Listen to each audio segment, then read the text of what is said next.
ወደ አንድ ክፍል ገብታችሁ በዚያ ካሉ ሰዎች ሁሉ እጅግ በጣም ያነሳችሁ ዕውቀት የሌላችሁ ወይንም የማይረባ ሰው እንደሆናችሁ ተሰምቷችሁ ያውቃል። ሌሎች ሰዎች ሁሉ ስኬታማ፣ ደስተኛና የተዋጣላቸው ሲመስሉ እናንተን ግን እኔ በቂ አይደለሁም የሚል የውስጥ ድምፅ ተፈታትኗችሁ አያውቅም? በማህበራዊ ሚዲያ ላይ የሌሎችን ህይወት እያያችሁ የራሳችሁን ህይወት ስታንኳስሱ፣ ሌላው ሰው ከእናንተ የተሻለ ተሰጥኦ፣ የተሻለ መልክ ወይንም የተሻለ እድል እንዳለው ስታስቡ ያ ስሜት ምን ያህል ልብን እንደሚሰብር ታውቁታላችሁ። ይህ የበታችነት ስሜት ወይንም ኢንፌሪዮሪቲ ኮምፕሌክስ ይባላል። ይህ ክፉ የውስጥ ጠላት እጅግ በጣም ብሩህ የሆኑ አእምሮዎችን ያጨለመ፣ ታላላቅ ህልሞችን ገና ሳይጀመሩ የገደለና የብዙዎችን ደስታ የሰረቀ ጸጥተኛ ገዳይ ነው። ነገር ግን ዛሬ ላረጋግጥላችሁ የምፈልገው አንድ እውነት አለ። የበታችነት ስሜት የእናንተ ማንነት አይደለም፣ የተሳሳተ አመለካከት እንጂ፣ እንዲሁም ዕጣ ፈንታችሁም አይደለም። ዛሬ በዚህ ቪዲዮ ይህ ስሜት ከየት እንደሚመጣ፣ እንዴት ህይወታችንን እንደሚያጠፋና ከሁሉ በላይ ደግሞ ይህንን የውስጥ እስር ቤት ሰብረን ወጥተን ሙሉ አቅማችንን እንዴት መጠቀም እንደምንችል 10 ሳይንሳዊና ተግባራዊ መንገዶችን ከታላላቅ ሰዎች የህይወት ተሞክሮና መጽሐፍት ጋር አዋህደን እንዳስሳለን። እንኳን ወደ ሳጥን ዩቲዩብ ቻናል በደህና መጣችሁ። ይህ ሳጥን ነው፣ ከሳጥኑ ውጭ ሆነን የምናስብበትና የምንመክርበት መድረክ። በዚህ ቻናል ህይወትን የሚቀይሩ ጉዳዮችን እንማማራለን። ለቻናላችን አዲስ ከሆኑ የአሸናፊዎችን ቤተሰብ ለመቀላቀል ሰብስክራይብ የምትለዋን ቁልፍ ተጫኗት። ቶሎ ቶሎ እንድንገናኝ የደወል ምልክቷንም ክሊክ ማድረጎን አይዘንጉ። ህይወት እንደ ተመልካቿ ናት። መልካም ለመመልከት ከሻታችሁ መልካም ሆና ትታያለች። በአንጻሩ ጨለማውን ለማየት ከመረጣችሁ ደግሞ ያንንም ከመስጠት አትቦዝንም። አብዛኞች ይህ እውነታ እስኪያረጁ ድረስ አይገባቸውም። ኋላ ግን በዕድሜያቸው አመሻሽ ላይ ቆመው በጸጸት ቁስል ራሳቸውን ይጎዳሉ። የበታችነት ስሜት ቀላል ስሜት አይደለም። ብዙዎችን ስር ለሰደደ ጭንቀት የዳረገና የተፈጠሩለትን ዓላማ እንዳይኖሩ ሽባ አድርጎ ያስቀረ ክፉ ነቀርሳ ነው። ይህ ቪዲዮ ህይወታችሁን የመቀየሪያ ነጥብ ወይንም ተርኒንግ ፖይንት ሊሆን ይችላልና እስከ መጨረሻው በማድመጥ ይህንን ክፉ ጠላታችሁን የምትረቱበትን እንዲሁም ከበታችነት ስሜት የሚያላቅቋችሁን 10 ነጥቦች ቅሰሙ። በተለይ 9ኛውና 10ኛው ነጥብ እጅግ ጠቃሚ ሐሳብን ይዟልና ትልቅ ቁም ነገር እንደምትወስዱበት አንጠራጠርም። በተጨማሪም መጨረሻ ላይ ብዙ የምትማሩበትና ራሳችሁን የምትታዘቡበት አንድ አስተማሪ ታሪክም አዘጋጅተንላችኋል። ቪዲዮውን እስከ መጨረሻው በመከታተል ይህን ችግር ከህይወታችሁ ልታስወግዱ የምትችሉበትን ጥበብ ውሰዱ። እንዲሁም ቪዲዮ አቅም እንዲኖረው ላይክ በማድረግ ጀምረው ስኬቱን ለሚመኙለት ወዳጅ ሼር እያደረጉ ወደ ቁም ነገራችን እንግባ። የበታችነት ስሜት ወይንም ፊሊንግ ኦፍ ኢንፌሪዮሪቲ ማለት አንድ ሰው ከሌሎች ሰዎች እንደሚያንስ፣ በቂ እንዳልሆነ ወይንም ዋጋ እንደሌለው አድርጎ በቋሚነት የሚያስብበት የስነ ልቦና ችግር ነው። ታዋቂው የስነ ልቦና ባለሙያ አልፍሪድ አድለር እንዳስቀመጠው እያንዳንዱ ሰው በተፈጥሮ የተወሰነ የበታችነት ስሜት አለው። ይህ ስሜት ግን ወደ ተሻለ ደረጃ እንድናድግ ወይንም ወደ ሱፔሪዮሪቲ ስትራይቭ እንድናደርግ ሊገፋፋን ይገባል። ነገር ግን ይህ ስሜት አቅም ሲያሳጣንና ምንም ብሰራ አልችልም ወደሚል ድምዳሜ ሲደርስ ግን እጅግ አደገኛ ይሆናል። ታዲያ ይህ ስሜት ከየት ይመጣል ካላችሁኝ፣ የበታችነት ስሜት በዋናነት ከ3 መሰረታዊ ችግሮች እንደሚመነጭ የስነ ልቦና ጥናቶች ያስረዳሉ። አንደኛውና የመጀመሪያው የልጅነት ጠባሳዎች ወይንም ቻይልድሁድ ኤክስፔሪየንስስ ናቸው። በልጅነት ጊዜ ከቤተሰብ፣ ከመምህራን ወይንም ከጓደኞች የሚሰነዘሩ ተደጋጋሚ ነቀፋዎች፣ አትችልም የሚሉ ቃላትና ፍቅር ማጣት በአእምሮአችን ውስጥ ስር ይሰዳሉ። ክፋቱ ደግሞ ስር ሲሰዱ አናስተውላቸውም። ነገር ግን የሆነ ሰዓትና ጊዜ ላይ አእምሮአችን በዚህ ስሜት ታጥሮ ይጠብቀናል። ሁለተኛው መንስኤ ደግሞ ማህበራዊ ንጽጽር ወይንም ሶሻል ኮምፓሪዥን ነው። በተለይ በዚህ ዘመን ማህበራዊ ሚዲያ የሌሎችን የተዋበና ፊልተር የተደረገ ህይወት እያሳየን የራሳችንን እውነተኛ ህይወት እንድንጠላ ያደርገናል። ግን እዚህ ጋር ያልተረዳነው አንድ ትልቅ እውነት ሰዎች እንድናይ የፈለጉትን ብቻ መርጠው ማሳየታቸውን ነው። እውነተኛ ታሪካቸውንና ከመጋረጃ ጀርባ ያለውን ጨለማ ክፍል ገልጠው አያሳዩንም። እነሱ ብልጥ ሆነው የምናየውን ከመረጡልን፣ እኛም ብልሆንን የእነሱን ነገር ፐርሰናላይዝ ከማድረግና ራሳችንን ከእነሱ ጋር ከማነጻጸር መቆጠብ አለብን። ሶስተኛው የዚህ ችግር መንስኤ ደግሞ አሉታዊ ንግግር ወይንም ኔጋቲቭ ሰልፍ ታክ ነው። አእምሮአችንን ያለማቋረጥ እኔ ደካማ ነኝ፣ እኔ ቆንጆ አይደለሁም፣ እኔ እድል የለኝም ብለን ስንመግበው ይህንኑ እንደ ገደል ማሚቶ እየደጋገመ ይመግበናል። አእምሮ የእርሻ ቦታ ነው። የዘራችሁበትን ያበቅላል። ጥሩ ከተዘራበት ሰናይ፣ መጥፎ ከተዘራበት ደግሞ ክፉ ለማብቀል ወደ ኋላ አይልም። ስለዚህ እያንዳንዷ ከራስ ጋር የምትደረግ ንግግር ጥንቃቄና በደንብ መቃኘት ያስፈልጋታል። ነገር ግን አሻፈረኝ ብላችሁ ከዚህ ስሜት ጋር ብትወዳጁና የዚህ ስሜት ውጤት ምንድነው ብላችሁ ከጠየቃችሁኝ የበታችነት ስሜት በራስ መተማመንን ያጠፋል፣ ስኬትን እንድንፈራ ያደርገናል፣ ጤናማ ግንኙነቶችንም ያበላሻል። እናም በመጨረሻ ስር ወደ ሰደደ ድብርት ወይንም ክሮኒክ ዲፕሬሽን ይመራናል። እንደ የዓለም የጤና ድርጅት ወይንም WHO ሪፖርት ከሆነ በየዓመቱ 727,000 ገደማ የሚጠጉ ሰዎች ራሳቸውን ያጠፋሉ።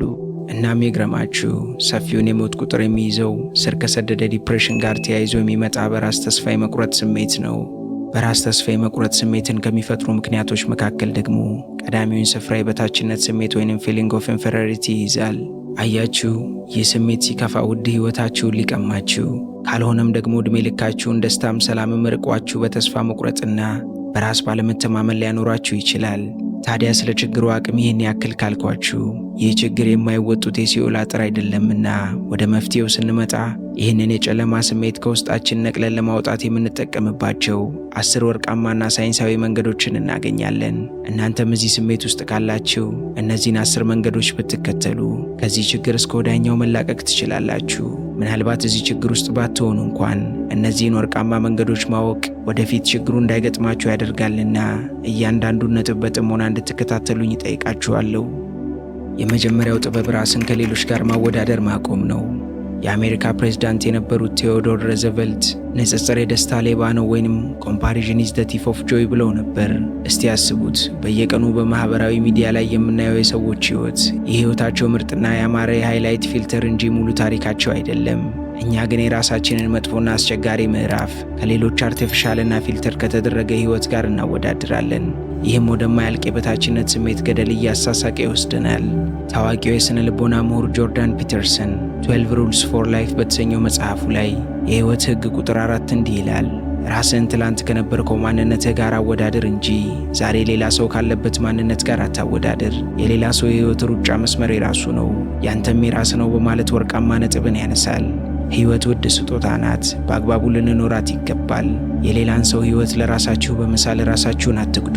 ታዲያ ምን እናደርግ ካላችሁኝ፣ ከዛሬ ጀምሮ ሌሎች ሰዎችን ማየት አቁሙና በመስታወት ውስጥ ወዳለው ሰው ወይንም ወደ ራሳችሁ ብቻ ተመልከቱ። እናም ትናንት ከነበርኩት ዛሬ በትንሹም ቢሆን አድጌያለሁ ወይ ብላችሁ ራሳችሁን ጠይቁ። እመኑኝ፣ ትልቁ ስኬት እሱ ነው። ሁለተኛው ጥበብ ራስን በደንብ ማወቅና መረዳት ነው። የጥንቱ የግሪክ ፈላስፋ ሶቅራጠስ ራስን እወቅ በሚል ተወዳጅ ቃሉ ይታወቃል። የበታችነት ስሜት የሚመነጨው እውነተኛ ማንነታችንን፣ ድክመታችንንና ጥንካሬያችንን ካለማወቅ ነው። ብዙዎቻችን የራሳችንን መጥፎ ጎን ብቻ በአጉሊ መነጽር እያሳመርን እናያለን። ይህ ራስን በወጉ አለማወቅና አለመረዳት እንዲሁም ራስን መበደል ነው። ታዋቂው የሥነ ልቦና ባለሙያ ካርል ዮንግ እንደሚለው የሰው ልጅ የራሱን ጨለማ ወይንም ሻዶ ካልተቀበለ ወደ ብርሃን መውጣት አይችልም። ምክሬን ከሰማችሁ ዛሬ ማታ አንድ ወረቀት አውጡ። በግልጽ 5 ጥንካሬዎቻችሁን እንዲሁም 5 ማሻሻል የምትፈልጉትን ነገሮች ጻፉ። ደካማ ጎናችሁን አውቃችሁ ለመቀየር ስትሰሩ፣ ጥንካሬያችሁን ስታሳድጉ፣ ከዚህ በኋላ የበታችነት ስሜት በእናንተ ሕይወት ውስጥ ቦታ አይኖረውም። ሶስተኛው ጥበብ ክህሎትንና እውቀትን ማሳደግ ነው። አቅምና እውቀት ወይንም ኮምፒተንስ በራስ መተማመንን ይወልዳል። አንድ ነገርን በደንብ ስታውቁት የበታችነት ስሜት በፍርሃት ይሸሻል። ታዋቂው ደራሲ ካል ኒውፖርት ሶ ጉድ ዴይ ካንት ኢግኖር ዩ ወይንም ሰዎችን ላሊሉ እስከማይችሉ ድረስ ምርጥ ሁን በሚለው መጽሐፉ ስሜትን ብቻ መከተል ሳይሆን ጠንካራ ክህሎትን መገንባት በራስ መተማመንን እንደሚያመጣ በሰፊው ያስረዳል። ታዋቂው የቅርጫት ኳስ ተጫዋች ኮቢ ብራያንት ማምቢያ ሜንታሊቲ በሚለው ፍልስፍናው ማንም ሰው ከሱ የበለጠ ሰርቶ እንዲበልጠው አይፈቅድም ነበር። አትሌቱም ገና ጎህ ሳይቀድ ተነስቶ ልምምድ ያደርጋል። ይህም በያዘው ሙያ አቻ የማይገኝለት ጎበዝ የቅርጫት ኳስ ተጫዋች እንዲሆን አስችሎታል። እውቀትና ክህሎትን ስትሰበስቡ እኔ አላውቅም ወይንም አልችልም የሚለው የውስጥ ድምፅ ዝም ይላል። ስለዚህ አደራ በመጽሐፍ በኮርስና በተግባር ራሳችሁን በየቀኑ አሳድጉ። አራተኛው ጥበብ አዎንታዊ የውስጥ ንግግርን መለማመድ ነው። የታላቁ ቦክሰኛ መሐመድ አሊ ሚስጥር ምን እንደነበረ ታውቃላችሁ?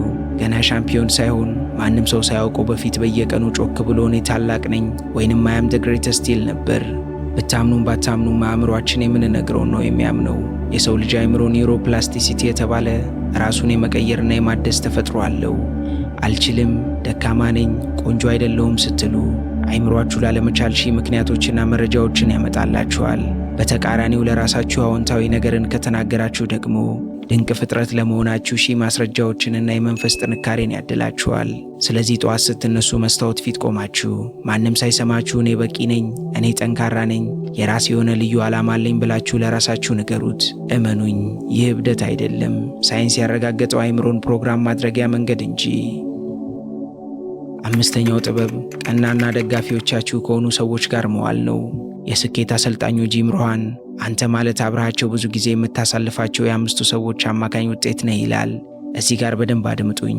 ሁል ጊዜ የሚያንቋሽሿችሁ፣ ስህተታችሁን ብቻ የሚፈልጉ፣ ሐሳባችሁን የሚያጣጥሉና ከሌላ ሰው ጋር የሚያነጻጽሯችሁ ሰዎች ዙሪያችሁ ካሉ ምንም ያክል ጠንካራ ብትሆኑም ለራሳችሁ የሚሰማችሁ የበታችነት ስሜት እየተባባሰ ይሄዳል። ስለዚህ በዙሪያችሁ ያሉትን ሰዎች ገምግሙ ወይንም ኦዲት አድርጓቸው። ኃይል የሚሰጧችሁ ወይንም ኢነርጂ ጊቨርስ ናቸው ወይንስ ኃይል የሚመጡ ወይንም ኢነርጂ ቫምፓየርስ ናቸው?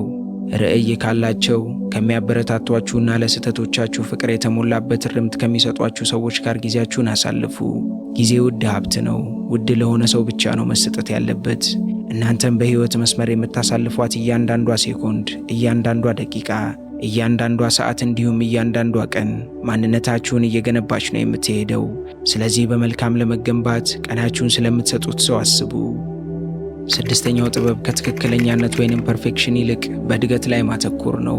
ብዙ ሰዎች የበታችነት ስሜት የሚሰማቸው ሁሉንም ነገር 100% ፍጹም ሆኜ መስራት አለብኝ ብለው ስለሚያስቡ ነው። ነገር ግን እውነተኛው ሕይወት ፍጹም አይደለም። በባለፈው ቪዲዮአችን ብዙ የተማርንበትና ሁላችንም የምናውቀው ዘ ፐርሲዩት ኦፍ ሃፒነስ የተሰኘው ታዋቂ ፊልም ላይ እውነተኛ ታሪኩ የተነገረለትን ክሪስ ጋርድነርን አስቡት። በመንገድ ላይና በባቡር ጣቢያ መጸዳጃ ቤት ውስጥ ከትንሽ ልጁ ጋር እያደረ ምንም ገንዘብ ሳይኖረው ሁሉም ነገር የተስተካከለ ወይንም ፐርፌክት እስኪሆን አልጠበቅም። ክሪስ ጋርድነር ባለው ትንሽ አቅም በየቀኑ ትንንሽ እርምጃዎችን ይወስድ ነበር። በመጨረሻም ታላቅ የፋይናንስ ባለሙያ ወይንም ስቶክ ብሮከር ለመሆን በቃ። ሕይወታችሁን ለማሻሻል ብቁ እስክትሆኑ ወይንም እስክሻሻል ብላችሁ አትጠብቁ። ከፊታችሁ ያለውን ግድግዳ ወደ በር ለመቀየር ዛሬ አንድ ብላችሁ ጀምሩ። በሂደት ሁሉም ነገር ሲቀየር ታዩታላችሁ። ጄምስ ክሊር አቶሚክ ሃቢት በሚለው ታላቅ መጽሐፍ በየቀኑ 1% ብቻ የተሻላችሁ ሁኑ፣ በአንድ ዓመት ውስጥ 37 ጊዜ ከአምና የተሻለ ሰው ትሆናላችሁ ይላል። ስህተት መስራት የሰው ልጅ ተፈጥሮ መሆኑን አምናችሁ ተቀበሉ። ዋናው ትናንት ከነበራችሁበት ዛሬ የተሻላችሁ መሆናችሁ ነው። አስተውሉ። ጠብታ ውሃ በአንዴ ባይሆንም በድግግሞሽ ግን አለትን መሰንጠቅ ይችላል። ስለዚህ በእያንዳንዱ ቀን የምታደርጓት መሻሻል በሕይወታችሁ የማይተካ ለውጥን ወደፊት ታመጣለች። ይህንን ተከትሎም በራስ መተማመናችሁ ይጎለብታል። የበታችነት ስሜትን በሕይወታችሁ ቦታ አይኖረውም። ሰባተኛው ጥበብ ልዩ መሆንንና የራስን መንገድ መቀበል ነው። ታላቁ ሳይንቲስትና የፊዚክስ ሊቅ አልበርት አንስታይን በዘመኑ ሁሉም ሰው ሊቅ ወይንም ጂኒየስ ነው፣ ነገር ግን አንዲትን ዓሣ ዛፍ ላይ የመውጣት ችሎታዋን መዝናችሁ የምትፈርጇት ከሆነ ዕድሜዋን ሙሉ ጅል እንደሆነች አስባ ትኖራለች ብሎ ነበር። እናንተ የሌላ ሰው ቅጂ ወይንም ኮፒ አይደላችሁም። ምናልባት እናንተ ውስጥ ያለው ጥንካሬ ሌላ ሰው ጋር ላይኖር ይችላል። ጃፓናውያን ኢኪጋይ የሚሉት ድንቅ ጽንሰ ሐሳብ አላቸው። ትርጉሙም የመኖር ምክንያት ወይንም የሕይወት ትርጉም ማለት ነው። የራሳችሁን ኢኪጋይ ፈልጉ እንጂ የሌላን ሰው ጫማ ለማጥለቅ አትሞክሩ። ልዩነታችሁ ውበታችሁ ነው። ልዩ መሆናችሁን አምናችሁ ተቀበሉ። ፈጣሪ እያንዳንዳችንን ልዩ አድርጎ የፈጠረን በምክንያት ነው። መልካችን፣ የጣትና የዓይን አሻራችን የተለያየ ሆኖ እንደተሰራው ሁሉ ወደዚህች ምድር የመጣንበት የእያንዳንዳችን ዓላማም የተለያየ ነው። ስለዚህ ልዩ መሆናችሁን አምናችሁ ተቀበሉ። ሌላን ሰው ለመምሰል እየሞከራችሁ ውድ ሕይወታችሁን አታባክኑ። ይህን ካደረጋችሁ የበታችነት ስሜት ጸበል እንዳየ ጋኔል አይቀርባችሁም። ስምንተኛው ጥበብ ሊደረስባቸው የሚችሉ ትናንሽ ግቦችን ማስቀመጥ ነው። የበታችነት ስሜትን ለማስወገድ አእምሮአችን ማሸነፍን መለማመድ አለበት። ትልልቅና የማይደረስባቸው ግቦች በአንድ ጊዜ አስቀምጣችሁ ስትወድቁ እኔ እኮ ምንም አልችልም የሚለው የበታችነት ስሜታችሁ ይጨምራል። ታላቁ የነጻነት ታጋይ ኔልሰን ማንዴላ 27 ዓመት ሙሉ እስር ቤት ውስጥ ሆነው ትልቁን የነጻነት ተራራ ለመውጣት ትንንሽ እርምጃዎችን ይወስዱ ነበር። ዛሬ አንድ እርምጃ ተራምዳችሁ አንድ ገጽ መጽሐፍ አንብቡ። ዛሬ 15 ደቂቃ ስፖርት ስሩ። ዛሬ አንድ አዲስ ቃል አጥኑ። እነዚህ ትንንሽ ድሎች በሂደት ታላቅ በራስ መተማመንን ይገነባሉ። ሊደረስበት የሚችል ግብ ከውጤቱ በላይ ለማሳካት የሚኬደው እርምጃ ጣፋጭ ነው። ልጃችሁ እንደተወለደ መሮጥ አይችልም። ነገር ግን መጀመሪያ ዳዴ እንዲል፣ ከዚያም ዕቃ ይዞ እንዲቆም፣ ከዚያም ቀስ እያለ እንዲራመድ ስታስለምዱት ሁሉንም ሂደት በድልና በደስተኝነት ይፈጽማል። ነገር ግን ዛሬውኑ መሮጥ አለብህ ብትሉት ምናልባት ቀሪ ዘመኑን መራመድ መቻል የማይደረስበት ግብ ሊመስለው ይችላል። እናንተም ከዚህ ተማሩ። ትንንሽ ግቦችን አስቀምጡና እነሱን እያሳካችሁ ወደ ትልቅ ነገር ተሻገሩ። 9ኛው ጥበብ ምስጋናን ማዘውተር ነው። የበታችነት ስሜት ሁል ጊዜ ምን ጎደለኝ፣ የቱ ጋር አነስኩ የሚለውን የህይወታችሁን ባዶ ክፍል እንድታዩ ያደርጋችኋል። ምስጋና ግን አይምሯችንን ከጎደለን ነገር ወደ ተሰጠን ሙሉ ነገር ትኩረቱን እንዲቀይር ያደርገዋል። ታዋቂዋ የሚዲያ ባለሙያ ኦፕራ ዊንፍሬ ከድህነትና ከጥቃት ተነስታ ወደ ታላቅ ስኬት ስትመጣ የህይወቷ ትልቁ ሚስጥር የምስጋና ማስታወሻ ወይንም ግራቲቲዩድ ጆርናል እንደነበር ትናገራለች። ስለዚህ እናንተም ከዛሬ ጀምሮ ማታ ማታ ከመተኛታችሁ በፊት ምንም እንኳን ቀኑ ከባድ ቢሆንም የምታመሰግኑባቸውን 3 ትንንሽ ነገሮች ጻፉ። ምናልባትም ጤናማ መሆን፣ የቤተሰብ መኖር ወይንም ጥሩ አየር መተንፈስ ሊሆን ይችላል። ብቻ ከጎደላችሁ ይልቅ የተሰጣችሁን አስተውሉና ውደዱት። እንዲሁም በየቀኑ አመስግኑበት። ምስጋና ድንቅ ነገር ነው። የልብን ባዶነት ይሞላል። አመስጋኝ ሰው የበታችነት ስሜት አይጠጋውም። 10ኛው ጥበብ የእድገት አስተሳሰብን ማዳበር ነው። ይህ የመጨረሻውና እጅግ ወሳኙ ነጥብ ነው። የስታንፎርድ ዩኒቨርሲቲዋ ፕሮፌሰር ካሮል ድዌክ ማይንድ ሴት በተሰኘው መጽሐፏ ሰዎች 2 አይነት አስተሳሰብ አላቸው ትላለች። የመጀመሪያው የረጋ አስተሳሰብ ወይንም ፊክስድ ማይንድ ሴት ሲሆን ይህም አቅሜ ይሄ ነው፣ መለወጥ አልችልም፣ እኔ ከተፈጥሮም አልታደልኩም የሚል ነው። ሁለተኛው ደግሞ የእድገት አስተሳሰብ ወይንም ግሮዝ ማይንድ ሴት ሲሆን ይህ አስተሳሰብ አሁን ባልችልም በጥረት በመማርና ጠንክሮ በመስራት መለወጥ እችላለሁ ብሎ ያምናል። ውድቀትን እንደ መጨረሻ ሳይሆን እንደ መማሪያ ወይንም ፊድባክ ውሰዱት። ታላቁ ማይክል ጆርዳን ከ2ኛ ደረጃ ትምህርት ቤት የቅርጫት ኳስ ቡድን ተባሮ ነበር። በዚህም ወደ ቤቱ ገብቶ አለቀሰ። ነገር ግን አላቆምም። ጠንክሮ በመስራት የዓለማችን ምርጡ ተጫዋች ሆነ። እመኑኝ፣ እምቅ አቅማችሁ ገደብ የለውም። አስተሳሰባችሁን ካሳደጋችሁ ማንም ሊያቆማችሁ አይችልም። ሁሌም የእድገት አስተሳሰብን አዳብሩ። በሂደትም እያደጋችሁ ያሰባችሁበት ስትደርሱ ታዩታላችሁ። ዛሬ ይህንን ቪዲዮ እየተመለከታችሁ ያላችሁ ወዳጆቼ አንድ ነገር እንድታውቁልኝ እፈልጋለሁ። እናንተ በዚህች ምድር የተፈጠራችሁት በአጋጣሚ አይደለም። የተፈጠራችሁት በሚያስደንቅ ጥበብ። እያንዳንዳችሁ የራሳችሁ የሆነን አሻራ በዚህች ዓለም ላይ እንድታኖሩ ነው። የበታችነት ስሜት የውስጣችሁን ብርሃን እንዲያጠፉ አትፍቀዱ። ማንም ሰው ከእናንተ አይበልጥም፣ እናንተም ከማንም አታንሱም። ዋጋችሁ የሚለካው ሌሎች በሚሰጧችሁ አስተያየት ሳይሆን ፈጣሪ በሰጣችሁ እምቅ አቅምና እናንተ ለራሳችሁ በምትሰጡት ክብር ነው። ራሳችሁን ውደዱ፣ ራሳችሁን አክብሩ እና ዛሬውኑ ተነስታችሁ ህልማችሁን መኖር ጀምሩ። በመግቢያዬ ላይ ቃል በገባውላችሁ መሰረት የዛሬን ቪዲዮ ከማጠናቀቃችን በፊት አንድ በጣም አጭርና አስተማሪ ታሪክ ላጋራችሁ።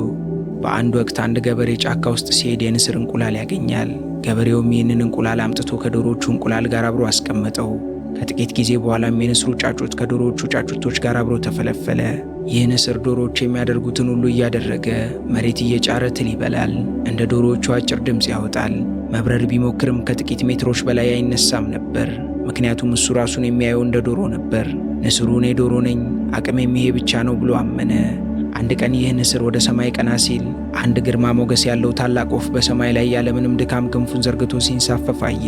ንስሩን በመገረም አጠገቡ ያለችውን ዶሮ ያ ታላቅ ወፍ ማን ነው ብሎ ጠየቃት። ዶሮዋም እሱማ ንስር ነው፣ የወፎች ሁሉ ንጉሥ፣ እሱ የሰማይ ነው።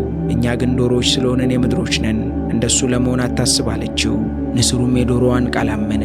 ሕይወቱንም ሙሉ የሰማይ ንጉሥ መሆኑን ሳያውቅ በበታችነት ስሜት ተወጥሮ ልክ እንደ ዶሮ ኖሮ ሞተ። የዚህ ታሪክ መልእክት እጅግ በጣም ጥልቅ ነው። ስንቶቻችን ነን ውስጣችን የንስር አቅም፣ የታላቅነት ዘርና ሰማይ ጠቀስ ሕልም እያለን ዙሪያችን ያሉ ሰዎችና የምንኖርበት ማህበረሰብ አትችሉም ስላለን ብቻ እንደ ዶሮ መሬት እየጫረን ያለነው? የበታችነት ስሜት ማለት ይሄ ነው። እውነተኛ ማንነታችሁን ረስታችሁ የሌሎች ሰዎች አስተያየትና የተሳሳተ እምነት የሕይወታችሁን ልክ እንዲወስን መፍቀድ። እናንተ ንስሮች ናችሁ። ሰማይ ላይ ለመንሳፈፍ ታላላቅ ነገሮችን ለመስራት ነው የተፈጠራችሁት። አካባቢያችሁ፣ የልጅነት አስተዳደጋችሁ ወይንም ያጋጠማችሁ ውድቀት ማንነታችሁን አይገልጸውም። ክንፋችሁን ዘርጉና ብረሩ። ያለፈው አልፏል። ትናንት በበታችነት ስሜት ተሸንፋችሁ ሊሆን ይችላል። ዛሬ ግን አዲስ ቀን ነው፣ አዲስ ምዕራፍ ነው። አሁን የተማርናቸውን 10 መፍትሄዎች በሕይወታችሁ ላይ መተግበር ጀምሩ።